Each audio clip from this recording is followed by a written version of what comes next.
Ne fais surtout pas ça pour les tests de l'armée.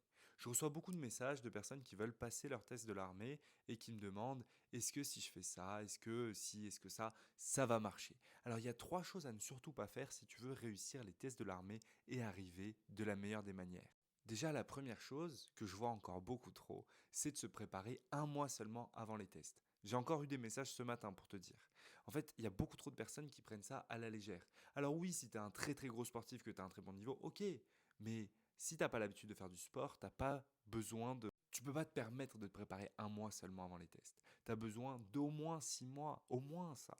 Et même moi, quand j'ai passé mes tests de l'armée pour Saint-Cyr, bah, je me suis préparé pas mal de temps en avance. Le deuxième point que je vois beaucoup trop, c'est de ne pas apprendre la bonne technique pour les tests de l'armée. Alors je viens justement de sortir une vidéo dans laquelle je t'explique la technique exacte pour passer tes tests de l'armée, mais il ne faut pas arriver et prendre ça à la légère, parce que sinon ça va mal se passer.